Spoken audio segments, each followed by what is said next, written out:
The mahogany double doors of the courthouse felt heavier than usual as I pushed through them. My hands trembled slightly as I clutched the manila folder containing documents I'd spent 3 years gathering, evidence of the most systematic betrayal I'd ever witnessed. But this wasn't about me. This was about my mother, and the man who'd promised to love her until death do us part, then decided to erase her the moment it became profitable.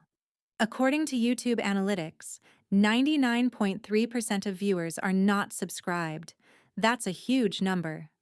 By subscribing the channel that is completely free, you'll help support the channel and never miss fresh content. My father, Richard Carmichael, cut an imposing figure in his tailored gray suit as he strode through the courthouse hallway, his lawyer flanking him like a devoted servant. He'd rebuilt his image masterfully over the past 2 years. The remorseful businessman going through a difficult divorce, the grieving widower managing his late wife's estate. At least, that's what he wanted everyone to believe. What they didn't see was the man who'd systematically transferred assets while my mother battled stage 4 cancer. The man who'd moved her to a state facility to avoid spousal care responsibilities. The man who'd taken out massive loans against their family home mere weeks before her diagnosis. I was 32 years old, and I'd spent the last 3 years watching my father dismantle the legacy of my mother's life while claiming to honor her memory. My mother, Catherine, had been a radiologist, brilliant, kind, and generous to a fault. She and my father had built their life together over 43 years. They owned a successful real estate portfolio, investment properties across 3 states, and a historic home that had been in our family for decades. When she got sick, she'd been terrified not of death, but of being a burden. She'd trusted my father to manage their affairs while she fought for survival. He'd used that trust like a weapon. The injustice had crystallized for me on a Tuesday morning in the hospice facility. My mother, lucid despite the morphine, had gripped my hand with surprising strength and asked, "Did you know your father closed our joint account?" My blood had gone cold. What? He moved everything into his name alone. Said it was easier for managing expenses. She'd looked at me with such heartbreaking resignation. "I think he's planning to leave me with nothing, sweetheart. I can feel it. After everything I've built." That conversation, that moment, had been the catalyst. My mother died 2 weeks later, and the moment the funeral was over, my father's lawyer had filed a claim that he was entitled to his half of the community property, except he'd already taken possession of most of it. What remained, he was claiming he'd advanced from his personal accounts during her illness. The audacity was breathtaking. I'd hired my own lawyer, Patricia Chen, a firebrand with a reputation for demolishing cases like my father's. "He's going to lose," she'd assured me in our first meeting. "The documentation is clear. What he did was illegal. But the law moves slowly, and wealth provides excellent legal defense. For 3 years, we'd fought through depositions, discovery, appeals, and countersuits. And somehow, through a combination of creative accounting and legitimate legal maneuvering, my father had managed to retain control of roughly 70% of what should have been my mother's estate, the part that would eventually go to me. The trial had finally been set for today. I took my seat at the plaintiff's table, watching my father arrange his materials with theatrical precision. He caught my eye and offered a small, sympathetic smile, the kind he'd perfected for judges and juries. Poor Richard, struggling with the death of his beloved wife, navigating the complexities of estate law while grieving. That was the narrative he'd crafted, and judges ate that story up. The judge, Honorable Margaret Watkins, was in her 60s with silver hair and sharp eyes that suggested she didn't miss much. She'd already reviewed the case extensively. As the proceedings began, my father's lawyer made his opening statement with smooth eloquence, painting a picture of a man overwhelmed by circumstances, doing his best to honor his wife's memory while managing their shared financial interests. Patricia delivered our response, laying out the evidence methodically. The backdated transfers, the loans taken out without my mother's knowledge during her final months, the account closures, the documents signed on dates when my mother was hospitalized and heavily medicated. Each piece of evidence was like a nail in a coffin. His coffin. My father testified, his voice steady and practiced.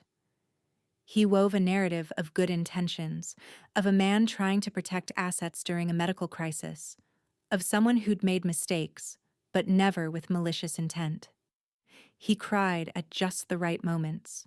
He talked about how much he'd loved Catherine, how the loss had destroyed him, how difficult these legal proceedings were when he was already suffering so much grief. When Patricia cross-examined him, she was surgical. She walked him through the timeline of his transfers, asking specific questions about dates and amounts. He fumbled. He forgot details. He claimed records were lost, then contradicted himself by referencing those same records. His credibility started to crack. But as the day wore on, I felt it slipping away. His lawyer was skilled at rehabilitation, reframing his contradictions as simple memory lapses, human confusion in the wake of grief. The judge's expression remained neutral, but I'd watched enough trials to know that impression matters. And my father, despite everything, was good at impressions. As the afternoon session wound down, Patricia called me to the stand. I testified about my mother's mental state, her fears about being abandoned, her trust in my father that had been so catastrophically betrayed. I explained the financial arrangements, the timing of transfers, the suspicious nature of the accounts and loans. My hands shook, my voice wavered with genuine emotion, not the practiced performance my father had delivered, but raw, authentic pain. Under cross-examination by my father's lawyer, I held firm. No, my mother never agreed to these transfers. No, she was confused about what had happened, and yes, I'd helped her understand the scope of the financial manipulation. The lawyer asked if I had any personal financial interest in the outcome. Yes, I did. I was the sole beneficiary of my mother's intended estate. Wasn't I, therefore, biased? Yes, I had a bias toward justice and honesty. The arguments concluded as the sun dropped below the courthouse roof, casting long shadows through the windows. The judge said she would issue her ruling on Monday morning. Patricia and I gathered our materials, and she squeezed my shoulder. "We did good work," she said. "Now we wait." The weekend stretched like torture. I reviewed the trial in my mind obsessively, second-guessing every word I'd said, every expression on the judge's face, every inflection in my father's voice. On Sunday night, I couldn't sleep.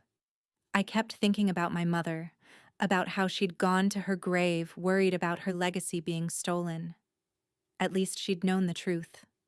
At least I'd promised her I wouldn't let it go. Monday morning arrived gray and cold. I dressed in the same navy suit I'd worn during testimony and arrived at the courthouse early, taking a seat in the gallery. A few spectators trickled in, some media types who'd been following the case, court watchers, a reporter from the local financial section who'd covered my father's business empire. My father entered with his lawyer, radiating confidence. He sat down and didn't look at me. Judge Watkins entered, and everyone rose. She looked tired, the way judges do after spending a weekend wrestling with difficult cases. She didn't use dramatic pauses or theatrical timing. She simply began to read her ruling. "This case presents a troubling pattern of financial manipulation," she began, "and I've found the evidence compelling and substantially uncontradicted." My father's jaw tightened. The defendant transferred significant assets without the knowledge or consent of his wife during a period when she was unable to adequately protect her own interests. The timing of these transfers, the documentary evidence, and the contradictions in the defendant's testimony all support the conclusion that these actions were done with full knowledge of their impropriety. My heart began to race. "However," the judge continued, While the financial manipulations are clear, the matter of punitive damages and the full extent of asset recovery is more complex given the liquidity of certain investments and the time that has passed. This was where it could all fall apart. This was where the judge might split the difference, offer a partial victory, let my father walk away with something. I felt my hands clench. And then Judge Watkins did something I didn't expect. She set down her papers and looked directly at my father. Before I finalize my ruling, I want to address something that troubles me about this case. Mr. Carmichael, your wife, Mrs. Catherine Carmichael, passed away approximately 2 years ago. Is that correct? My father rose slightly. Yes, Your Honor.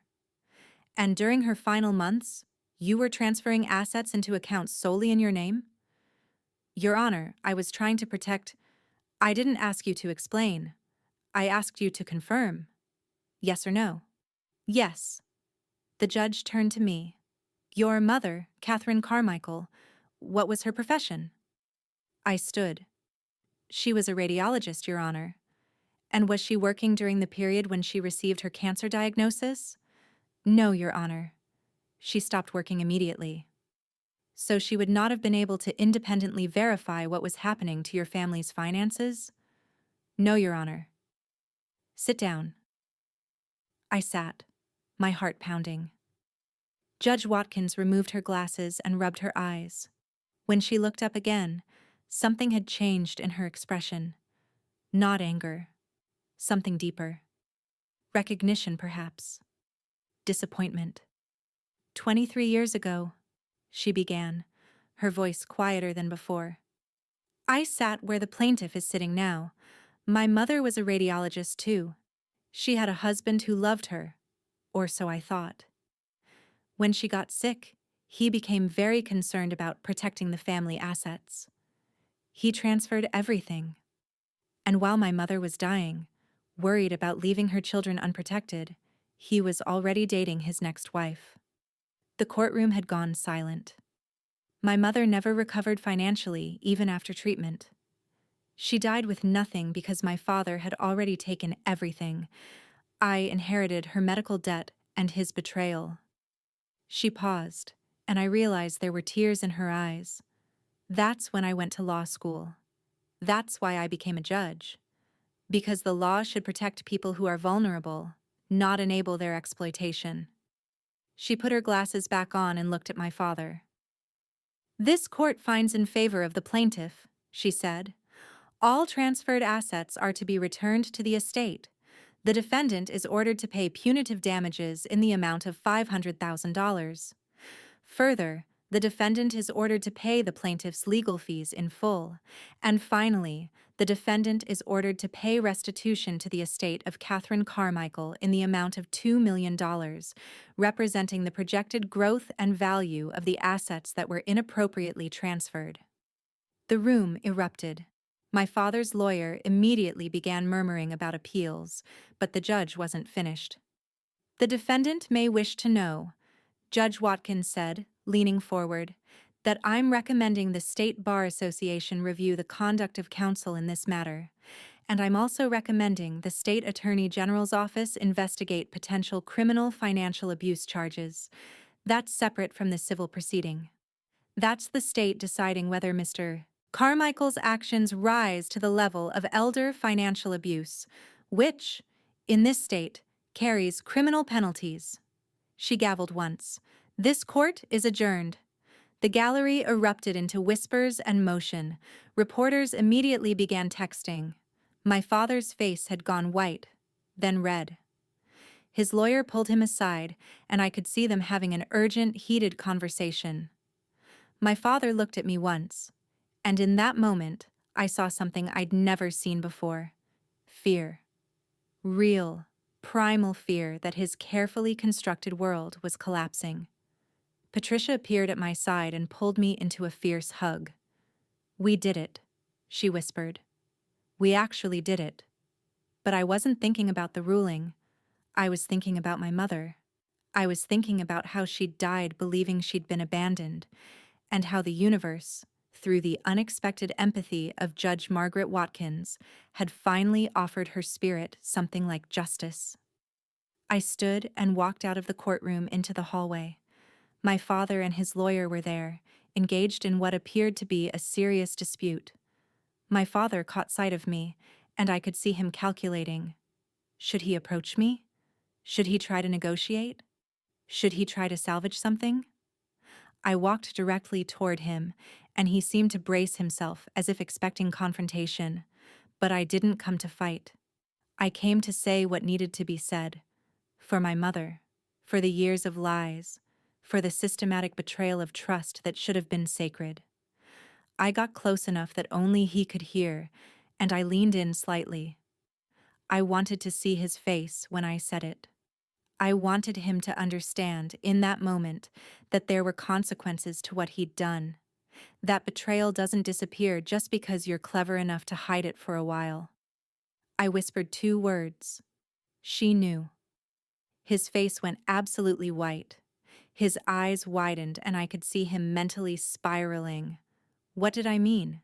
Did my mother know what he was doing before she died? Had she left evidence? Had she confessed something to me? In that moment, uncertainty crashed over him like a wave.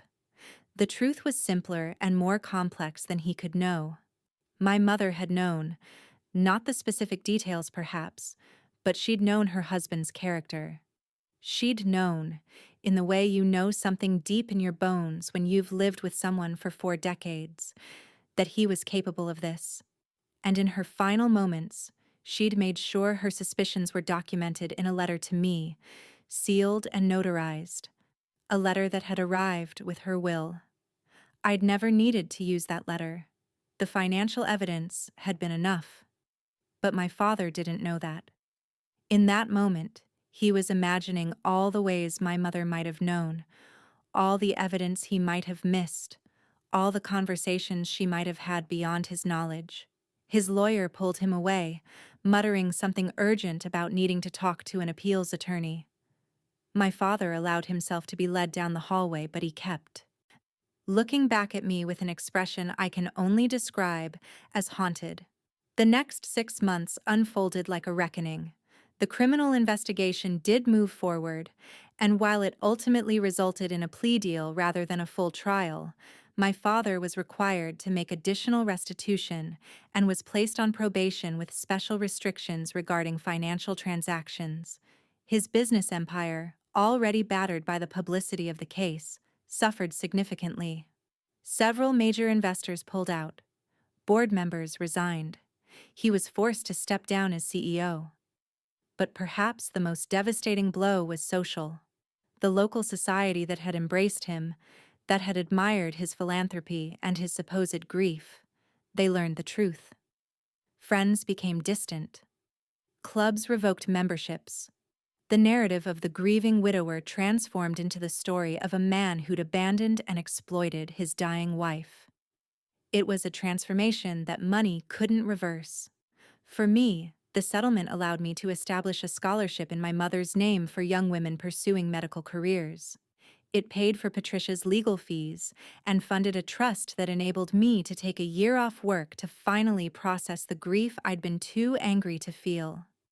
More importantly, it delivered what my mother had needed in those final months: the knowledge that her life had mattered, that her accomplishments would be honored, that her family wouldn't be devastated by her husband's betrayal. When I visited her grave on what would have been her 75th birthday, I brought flowers and sat for a long time.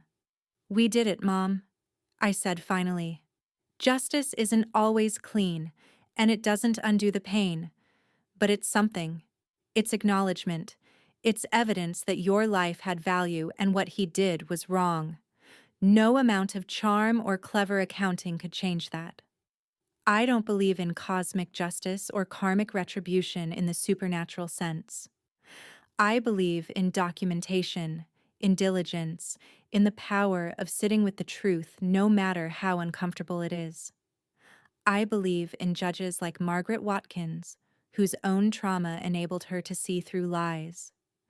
I believe in the possibility of accountability, even when the powerful try to hide, and I believe in those two words, she knew, which didn't reveal any new facts, but rather crystallized something my father had been running from. The awareness that you cannot escape what you've done. You cannot charm it away or restructure it into something acceptable. The truth exists independently of whether anyone else knows it. It exists in the space between who you pretend to be and who you actually are. And eventually, in that gap, everything collapses. My father never remarried. He sold the family home, left the city, and moved to another state. He died 5 years after the trial, a heart attack, sudden and without warning. I felt oddly unmoved by the news. By then, the anger had transformed into something else.